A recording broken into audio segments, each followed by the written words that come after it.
there's three constants in life which are non-negotiable for people, which are pain, uncertainty, and constant work. No matter how much development, progress, success you get, you will always have those three things in your life. And I think that what the process of coaching sometimes can be misconceived as is this happy, positive, amazing process. The best coaches I've had had a lot of challenge. Hi, and welcome to Helping People Perform, the podcast that gives you fascinating insights into those people whose chosen vocation is to help others perform at their best. From consultants to teachers, sports coaches to financial advisors, all of my guests share a passion for getting the most out of individuals, teams, and organisations. Enjoy the episode. Hi everybody, and welcome to another episode of Helping People Perform. Delighted to be joined today all the way from Dubai. We have ourselves a professional coach and founder of the Awakened Man Project. Welcome to the show today, Benjamin Owen. Oh yeah, man. My mother and my mentor call me Benjamin. But yeah, no, really absolute pleasure to be here with you, Paul. Thanks for being on the show today, and really looking forward to hearing about your story, because I think you've got an amazing background, and then you're going on to do some great things as well. So thanks for joining us, and maybe we can start off with a bit of that background in terms of what got you to where you are today. Thank you, man. Yeah, I've been into helping people perform, like title of the show, since I was very young. I was very lucky to be an elite athlete, and whilst I was doing athletics and training, I would train my friends. I'd train anyone with a wallet and a pulse. But just more that I loved helping people get into exercise early parts of my career. And went to do the sports science, the masters, all that sort of stuff, and that quickly got me into working with high performing men and women, so like podium potential, people that wanted to get on a podium, or people that wanted to play for a professional team. And albeit I loved that arena of elite sport, I think my passion just resided in helping your parents, school teachers, professional people make the most of their energy, their fitness. And I just loved it. I was really lucky to fall into my passion really early on in life. I exited university, and within a couple of years I had a flourishing business starting. And a bit dissimilar to a lot of trainers who spend all the time on a gym floor, I would have conversations with people. I would sit in a consult room and we would explore all the things that were happening outside of the gym, that was stopping them from getting the results that they wanted in their life. And it was the fastest and best education I ever had, sitting with a guy who tells you more than anything that he wants to lose weight, but can't seem to get the actions to match that desire. And I watch people spend lots of money, use lots of energy, spend enormous amounts of time trying to get these transformations. And I was always fascinated about what was getting in the way. And that was just my 20s, really, really big part of my 20s. Have you ever done a body transformation, Paul? I certainly have, once or twice, and it's it's tough, isn't it? You know yourself. It's like you get into these endeavors, and it's not as simple as calories in, calories out. It technically it is, but everything around that is what makes it a bit more challenging. And so I wasn't into fast cars. I wasn't into ridiculous holidays or buying houses. I just wanted to reinvest all the cash that I made in the early parts of my career in mentors and learning and education. So I've been very lucky to work with some of the best coaches, mentors, consultants in the world, helping people just really like break down the barricades and the blocks to them performing at their highest potential. And it started very much as the body in my 20s, but as I got a little bit more wise, and maybe I started really helping people with their mindset, really just looking at slowing down and what are the stories, what are the beliefs that are stopping someone from achieving what they wanted. And yeah, that was it. I really just went a mile deep on these two things, body and brain. Yeah. And then in my own life, when I hit my 30s, I had a flourishing coaching business. My fitness business was going well. I had some real big struggles in my own life. I really struggled in my relationship. It led to getting divorced, married and divorced in a year. And I just had this huge amount of rage. I just had this unexplained rage and anger. It felt like I was every single day, it was one more straw which would break the camel's back. Right. And what I realized is that there was some parts of my personal development that I hadn't attended to, which was what I call now my backbone. Courage, anti-fragility, integrity, all these things that guys need to have. And I was this happy-go-lucky guy, a painted smile on my face, but yet inside I was quite angry. And it was normal, but I just really, really struggled with that. And I went on this journey over the last 5 years, which has been men's work, where it's therapy, sharing, learning from other men, being honest and open about my feelings, and really just changing the way that I perform. And this has probably been the icing on the cake for me, because I think they all work together. Having a great body means that you've got energy. Having a great mindset means that you can set goals and achieve them, but having the backbone, having the resilience, the courage to have hard conversations, that's what really, I think, changed my life. So yeah, that's kind of like a whistle stop tour of a bit of where I've been and where I'm going. No, that's fascinating. And I think like many of us, we've heard that body and mind piece. But the backbone bit's a new one to me. So let's maybe delve into that in a little bit. But I just want to ask a couple of follow-up questions there in terms of, so growing up, you were an elite athlete. What was your sport, just out of interest? I was 400 and 800 meter runner. Right. And are there any things of that particular sport, of that particular focus that you've taken as lessons? What makes a good 400, 800 meter runner that you can go, right, actually, we can extract some of the principles of that and move forward? The ability to tolerate pain. Right. And I don't say that lightly. 400 meter running, if you know anything about it's painful. It's your ability to tolerate excruciating lactic when you're running around the track. Right. And my mentor and the guy I follow, one of my gurus, if you wish, a guy called Phil Stutz, he talks about this your life changes when you turn towards pain and away from comfort. And this is what I sell to guys on a daily basis and people. I'm like, if you turn towards the things that you believe to be painful and away from the comfort, your life will change. Right. Whether that's getting up at 4 or 5 a.m., whether that's doing the workout, whether that's having that hard conversation, it's painful. And it's the same with 400 meter running.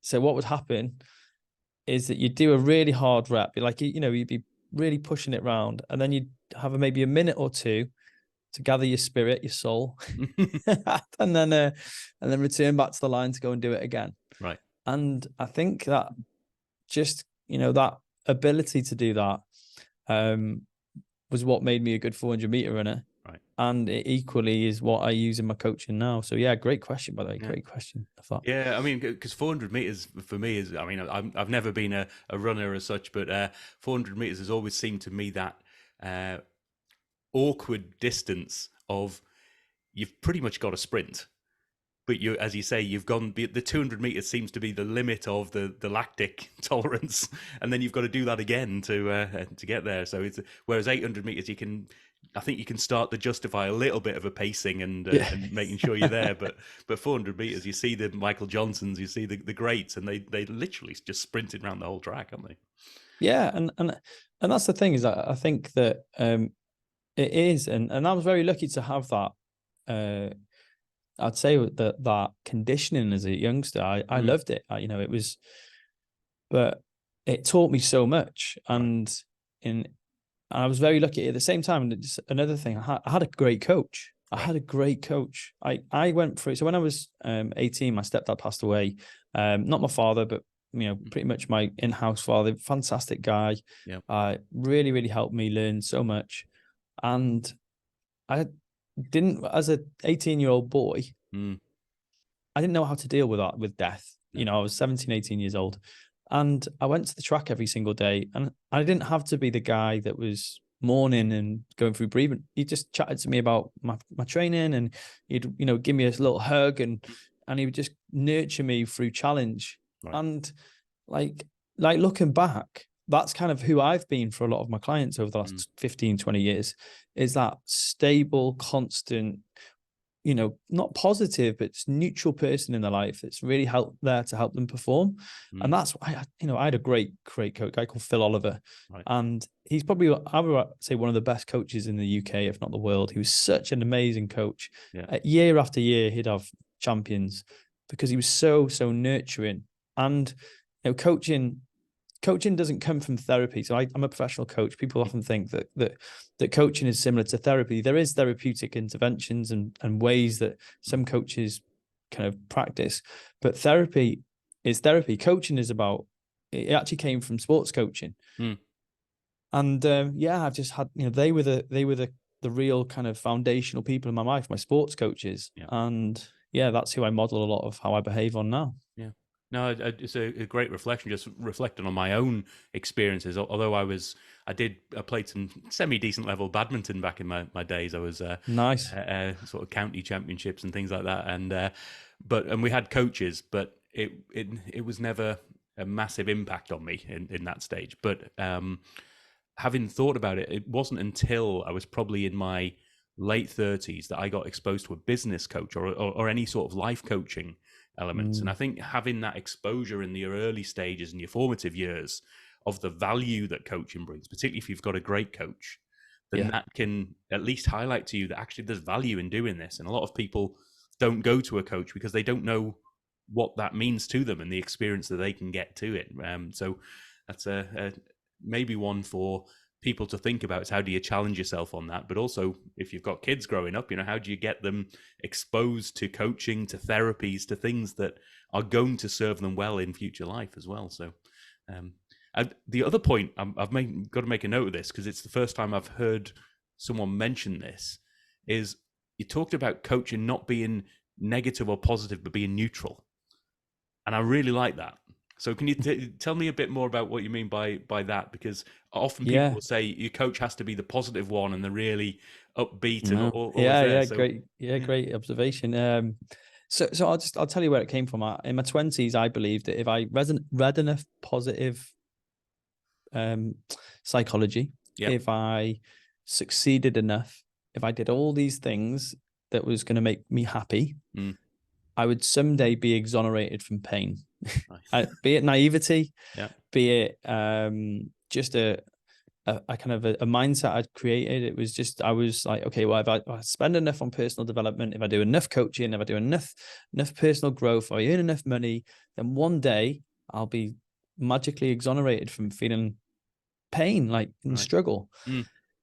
And that's kind of who I was being for a lot of my clients in the early parts of my coaching journey, was this kind of happy guy that was to lift them up, in which you absolutely have that role sometimes in someone's life as a coach. However, what I realized is that there's three constants in life which are non-negotiable for people, which are pain, uncertainty, and constant work.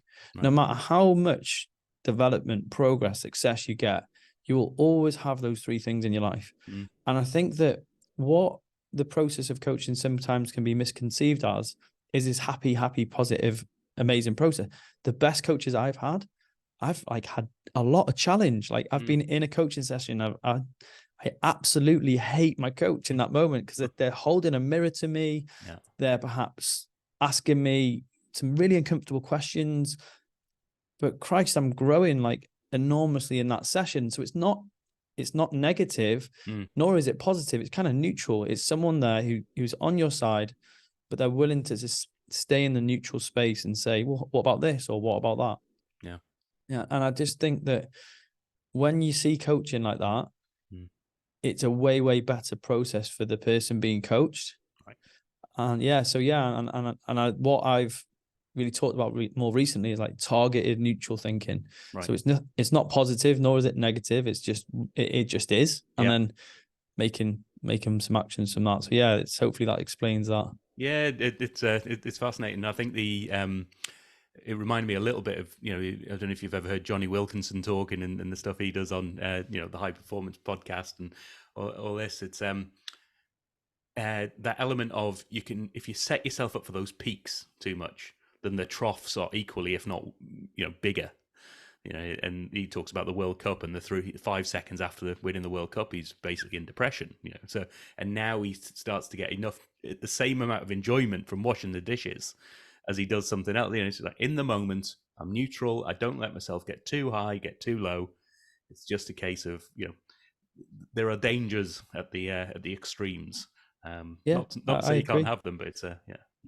Yeah, I totally agree. And I think that's what I help people do is I make their highs higher and their lows higher, but very much keeping them really nice and steady. Right. And if you look at anyone that performs, it's about just consistency. And I know guys that seek the highs. As Mark Manson says in his book, happiness versus highs. And the guys that seek the highs are when they buy the Ferrari or they buy the house or they go on this bucket list holiday. They're constantly seeking the highs, when happiness is, as a guy called Sean Acor describes, is the joy that we experience striving towards our potential. Right. And I can think back to over the last couple of weeks, and my happiest moments are when I'm striving towards my potential. And that's not always pleasure. It's sometimes, again, it's pain. Yeah. Awesome. So maybe let's delve into it a little bit then about the Awakened Man project and what you do now. So tell us about that. Yeah. Thank you for asking. And so really, I struggled enormously when I had my first kick in by life. I did have a great 20s. Things seemed to come to me really easy. The business did really well. I built a fitness business. We had about 300 clients.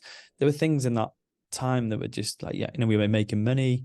I built a big coaching business, and I'd never really struggled. I'd love to say, I lost my stepdad early in my life. That was hard, but I moved out away from that struggle. But I'd never really come across almost like an existential struggle.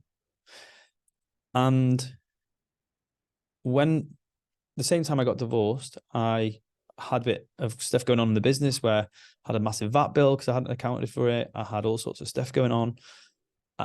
And I didn't know where to turn. That was ultimately I tried coaching, and coaching wasn't enough because I couldn't find the right coach. I had some great coaches, but I just didn't find the right coach for that point. I didn't feel like, as a man, I didn't feel broken, because for a lot of guys, we're stoic. We don't like to share our feelings, our thoughts, emotions. So people were like, "Oh, go and go see a therapist." And I'm like, I'm not depressed. That's what I'm not depressed. I was naive to say that I wasn't depressed, but I was suppressed. Right. And there was just this feeling, like this anger. My jaw was tight. I had headaches, and I was like, something's not right. I need to get some help with this. And then so I actually reached out to a great friend of mine, is an ex-British and Irish Lions conditioning coach, and he said, I've got a retreat going on for men where we just come, you'll get a lot from it. And I was like, yeah, maybe not. Anyway, I decided to go. It was transformational, and it was guys sitting around in a circle talking about life and their dark stuff. And this was coupled with meditation, yoga, breath work, like some really cool stuff. I'm not going to say it all because they keep it secret, because it's like a part of what they do. Yeah. And it was massively healing. It was really, really powerful. And I was around groups of men who were successful in their own right. They had built businesses. They had great businesses and families and everything I wanted. Right. But what happened afterwards, there wasn't anywhere for me to go and carry on doing that work. I'd been on a retreat. It was 7 days. It was nice. It was away, no phone for 7 days, all this sort of stuff. And I couldn't find anyone who I wanted to do the work with. So I went to various men's groups. I looked at different support groups, and it wasn't it. Right. It wasn't my guys. So I created it. I said to my mentor at the time, I said, I want to start a men's group where we talk about money, family, health, fitness, all that sort of stuff. And I said, I've looked for one. And he said, well, why don't we start it? And I was like, what, me and you? Like, he was my mentor. This guy was he's a fantastic man. And he said, yeah, let's start it. Me and Pete, my other business partner, we started something a while ago. It didn't really kick off.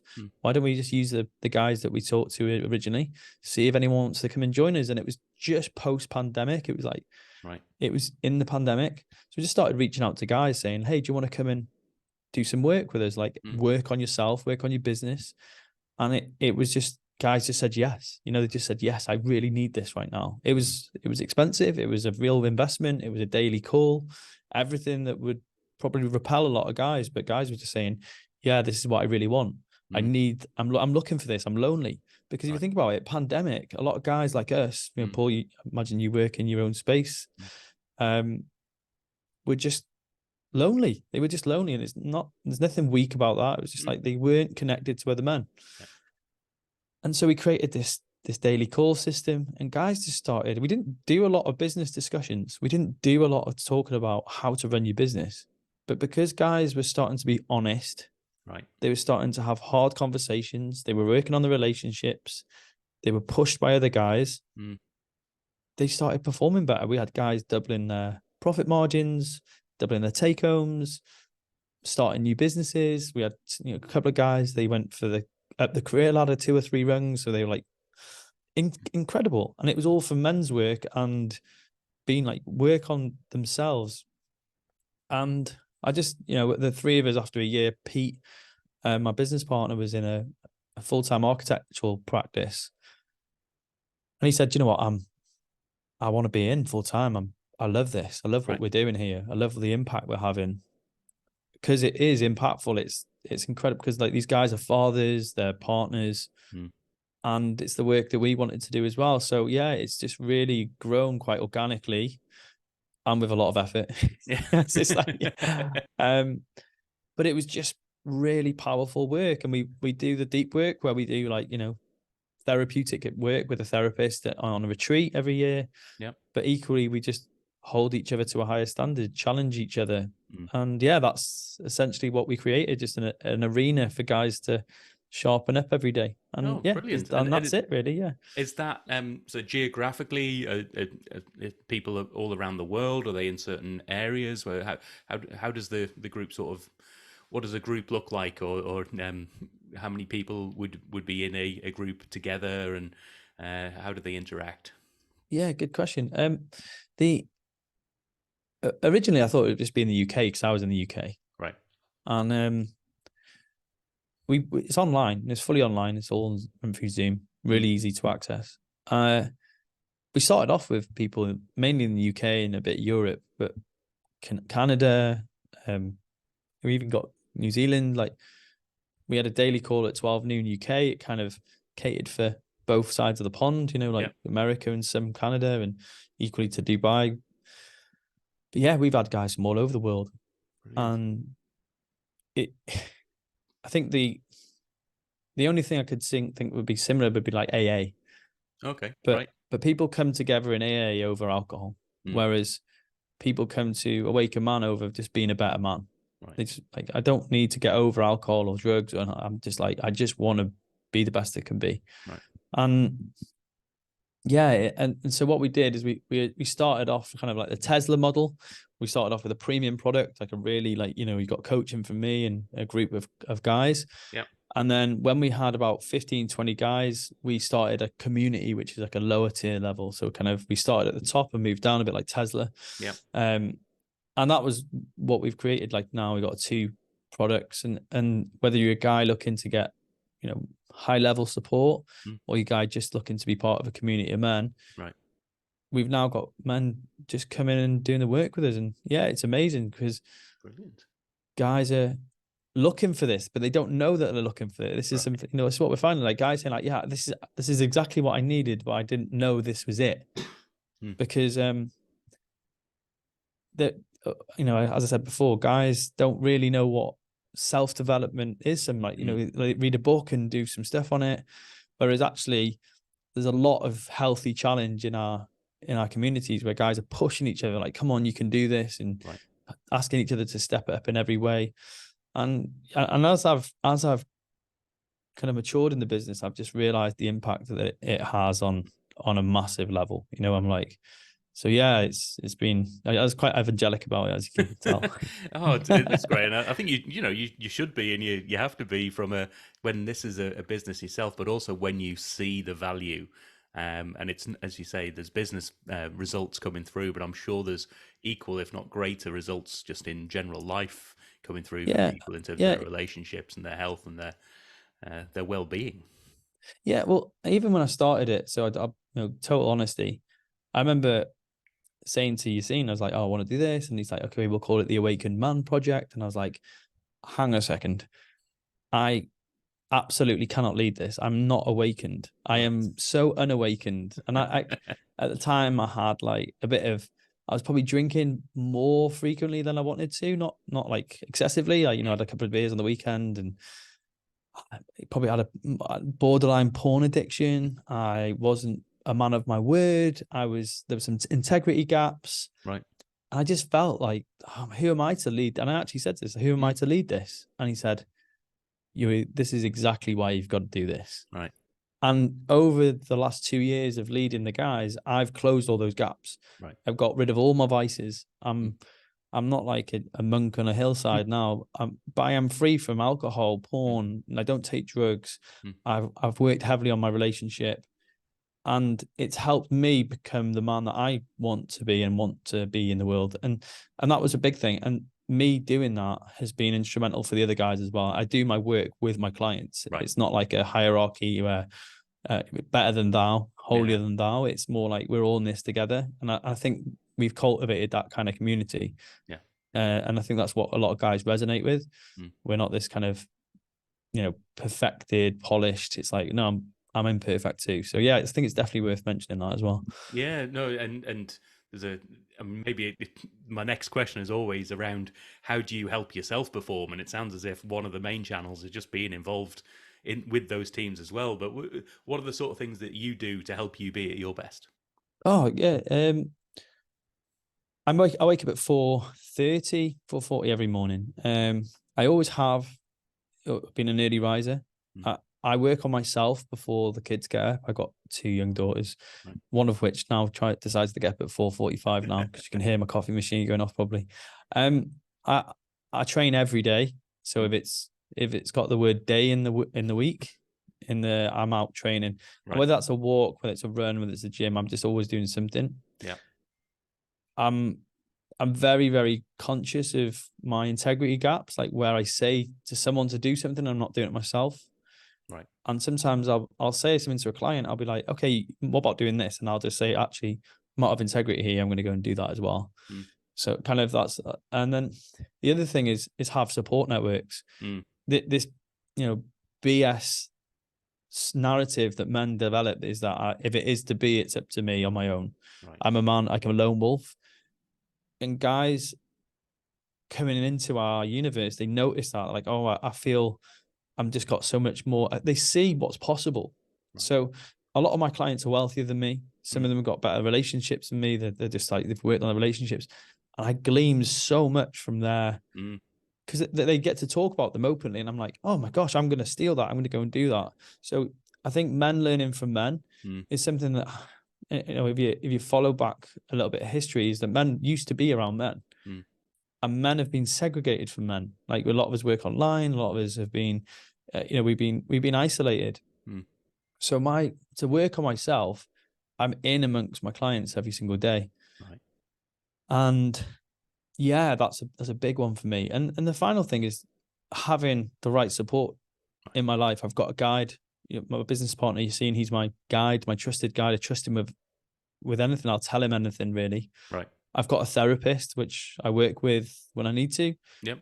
Which changed my life. I'm a really big advocate for therapy, and I've got a group, and I've got a group where I don't go and bitch off about the weather or moan about my partner. It's a group of men who will say, "No, Ben, step it up now. Come on." Yeah. And I think that is what, if you even look at elite sports people, they've got other people in their team, in their group, and if you look at elite business people, they all have coaches and mentors. Yeah. to think that you can do this on your own is naive. Yeah. In my opinion, it is naive because no man is an island, you know. Yeah. And it's the same for women as well. But women, I find, are much better at seeking support than men. Not saying every man and not saying every woman, but at the same time, you know, I work with a lot of women as well, and they're very good at opening up, whereas guys can be a bit more stoic. So yeah, that's how I perform. And just doing all the things that need to be done, you know, really just, I've got a protocol every day. I follow it. I eat exceptionally well. And I've got rid of my vices, which was the final part, like getting rid of alcohol, like don't take drugs. It just means I get a lot of my energy from experiences. Like I go running in the morning with my best buddy. Yeah. We do stuff with the kids. It means that, like you said before, I don't have the high highs or the low lows. I'm just steadily feeling great. So yeah. Oh, that's some great lessons to be learned in that in its own right. So, and so let's ask a slightly different question. If you've got this skill set and you've got this approach where you could help anyone out there in terms of, you said you work with men and women, and you work with all sorts of people, who would you want that to be? If you could work with any one individual or maybe a team of people, maybe even an organization, if you have that sort of ideal client, who would you want that to be and why? I love working with leaders. Right. I love working with especially men and women who have got a big force for growth. They know that they want to do something like really, really powerful with their life. Yeah. But there's these seemingly tiny things that seem to get in the way. That's why I do my best work. Is I'm almost like a surgeon, getting to know what those things are. You know, I talk a lot about self-sabotage, and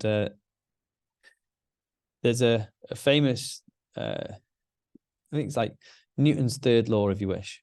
Every force has an equal and opposing force. So if you're a business leader, a high-performing man or woman, you've got a big force for growth. There's a big external force that you have to change the world. And equally, there's an internal force acting against you, which is your self-saboteur. You know, this kind of, and the way this kind of manifests in everyday life is that you're about to write a really important piece of work, and you get the biggest wave of procrastinative thoughts. I'll go and make a cup of tea. I'll do the hoovering. I'll go and text someone. I'll go and scroll.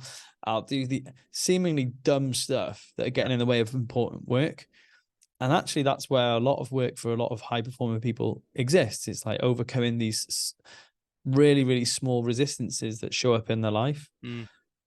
And yeah, I just love removing the brakes. And that's what happens when you get someone who's already performing well. I like working with people that are already performing well and want to perform better.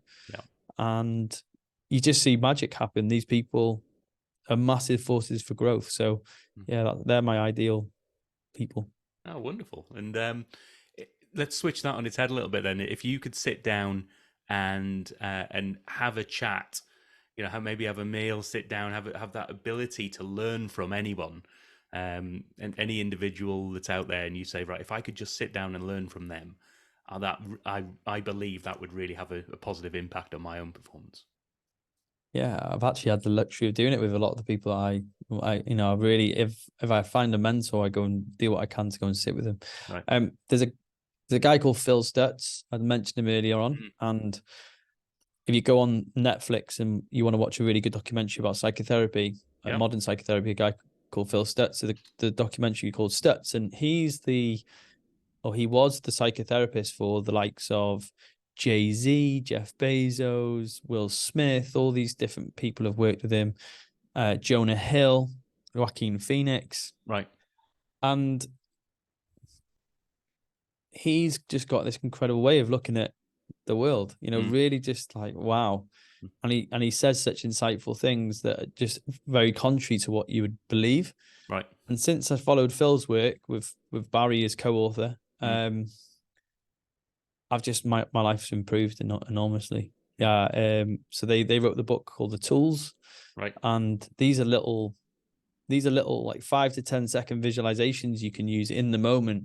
as you're struggling with the things that you struggle with in life, be it your vices, arguments, hard conversations, courage, standing on a stage, all the things high performers have to do. So I learned those tools and I teach them to my clients, and I use them myself. And so I'll just try to give you a walkthrough of one, just like yeah, please do. Yeah, so this is one you can do, especially if you're living in the UK. You can't do it in Dubai because the water's not cold enough. So every single morning, I'd have a shower. This is when I was in the UK.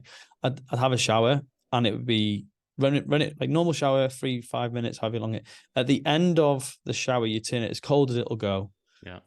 And then you just see the cold water as the thing that you're avoiding that day. You see it as pain. Right. And then you just you step into the cold shower and you say, I love pain. Pain sets me free. And you just stand in there for 20 seconds, let it wash over your head, the pain of that thing.